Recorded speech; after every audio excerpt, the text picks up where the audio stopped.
Hi, I'm Valeri Hall-Little from Built to Soar. What do you do when your assistant quits? It could be a virtual assistant, it could be an assistant in your office, and somehow, some way, they tell you that they're no longer going to be working with you.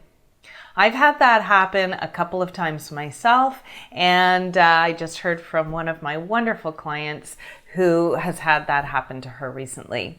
And it leaves you feeling this sense of panic and not knowing what to do next. So today we're going to talk about, one is what to do when that happens, and two, how can you prevent it from happening? So one of the reasons that it's so nerve-wracking when they leave is because they may have created all the systems and created the tech tools. And all of a sudden you're left with all this stuff that you don't know what to do or how to do it. That is why I get on my soapbox all the time and say, you as the business owner, you as the solo boss must create the systems and must choose the tech tools, not your assistant. Because if they do all of that for you, they've created a business that works well for them, and it may not work well for you. So first and foremost, make sure that you've chosen the tech tools and you've built those systems yourself. I work with my clients all the time to make sure we put this in place. So what do you do when they leave? Number one is you pinpoint the biggest pain point first. So for me, when my assistant left, the biggest pain point was my newsletter. How do I get my newsletter out? And this was years and years ago. How do I get my newsletter out? And so I had to kind of fill in the gaps really quickly and find somebody who could step in. There was a delay. I missed a newsletter or two because I had no one in place. And that's just something that may happen. So get comfortable that things will not happen business as usual until you find someone to come in and fill the gap. The second thing to do when your assistant leaves spontaneously is let your clients know. They need to know that there may be some bumps along the way or that somebody has left. They may have had a relationship with them. They may have been used to hearing from that person, maybe scheduling meetings.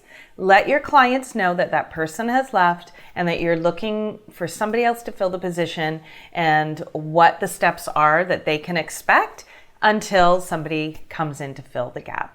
It's really important to let them know this. So what can you do to prevent it from happening again? Because it will happen again. Number one is to really make sure that you've covered this in the contract you have with your assistant. Could be a virtual assistant again, or an in-person assistant. Make sure it's covered in the contract that they are to give you a certain amount of time notice before they leave. That could be, usually it's 2 weeks, ideally it's 4 weeks notice.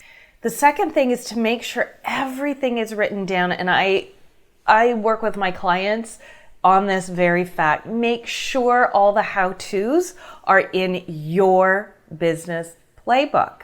I had a situation where I had a business playbook, but the virtual assistant I was using had the step by steps, but they were actually in their own playbook, and that didn't serve me. So thankfully they gave me a lot of notice and we were able to bring their information into my playbook. Make sure the step-by-step systems are somewhere where you can access it. And number three is be really organized in your business and be really clear about what you want that assistant to do. The more organized and the more clarity they have, you have become their favorite client and they won't want to leave you for anything. So I've learned that in my own experience, as have my clients, is make sure that you're treating them well, that they're aligned with your vision, your mission, that you're communicating with them well, that those systems that you've developed, that we've got out of your head in the playbook, they have that. So that lines them up to do their best work for you as well. Now, sometimes I know that's not possible. There could be other reasons where they have to leave you. So just really make sure that you're set up for success and that you've got that backup plan in place. That is your next step to design your business so it's built to soar. Thanks for watching. I'll see you next time.